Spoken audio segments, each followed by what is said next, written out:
ಶಿವೋಂ to all. ಯಾರ ದೇಹ ಹೆಚ್ಚು ಉಷ್ಣಾಂಶದ ಒಂದು ಸ್ವಭಾವವನ್ನು ಹೊಂದಿರ್ತದೆ, ಅಂದ್ರೇನು, ಸ್ವಲ್ಪ ಬಿಸಿಲಿಗೆ ಹೋದರೆ ಸಾಕು ದೇಹ ಎಲ್ಲ ಹೀಟಾಗೋಗುತ್ತೆ, ಅಥವಾ ಯಾವುದಾದ್ರೂ ಸ್ವಲ್ಪ ಎಣ್ಣೆ ಪದಾರ್ಥವನ್ನು ತಿಂದರೆ ಸಾಕು ದೇಹ ಹೀಟಾಗೋಗುತ್ತೆ. ಸೊ ಈ ರೀತಿ ಸ್ವಭಾವ ಇದ್ದರೆ ದೇಹಕ್ಕೆ ನಮಗೆ ಗೊತ್ತಾಗುತ್ತೆ. ಏನಾಗುತ್ತೆ ಅಂದರೆ ಮುಖದಲ್ಲೆಲ್ಲ ಸಣ್ಣ ಸಣ್ಣ ಗುಳ್ಳೆಗಳು ಬರ್ತವೆ, ಅಥವಾ ಕಣ್ಣುಗಳು ಉರಿಯುತ್ತೆ, ಅಥವಾ ಕಾಲುಗಳು ಪಾದಗಳು ಉರಿಯುತ್ತವೆ.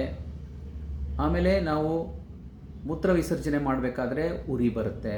ಇದೆಲ್ಲವೂ ಸಹ ದೇಹದಲ್ಲಿ ಆಗ್ತಾ ಇರ್ತಕ್ಕಂಥ ಅಧಿಕ ಉಷ್ಣಾಂಶದ ಒಂದು ಪರಿಣಾಮ.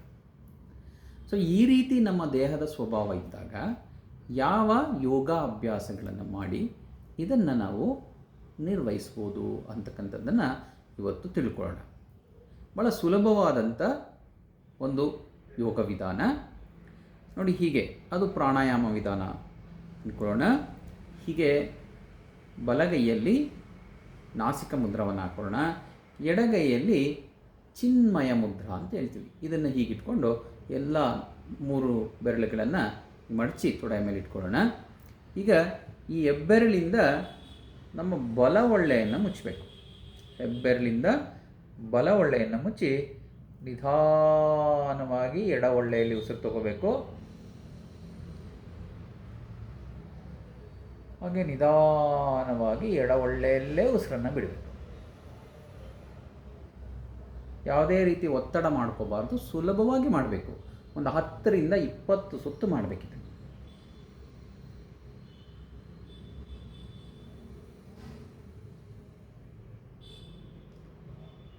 ಇದನ್ನು ನಾವು ಚಂದ್ರ ಅನುಲೋಮ ವಿಲೋಮ ಪ್ರಾಣಾಯಾಮ ಅಂತ ಹೇಳ್ತೀವಿ. ಅಂದ್ರೇನು, ದೇಹದಲ್ಲಿ ಒಂದು ಶೀತಾಂಶವನ್ನು ಹೆಚ್ಚು ಮಾಡ್ತಕ್ಕಂಥ ಒಂದು ಪ್ರಾಣಾಯಾಮ ಕ್ರಿಯೆ.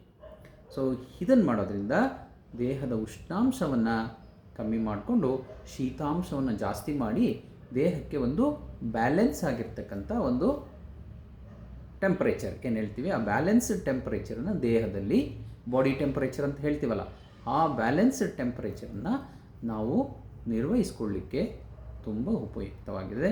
ಎಲ್ಲರೂ ಸಹ ಈ ಅಭ್ಯಾಸವನ್ನು, ಸುಲಭವಾಗಿರ್ತಕ್ಕಂಥ ಅಭ್ಯಾಸವನ್ನು ಎಲ್ಲರೂ ಮಾಡಿ.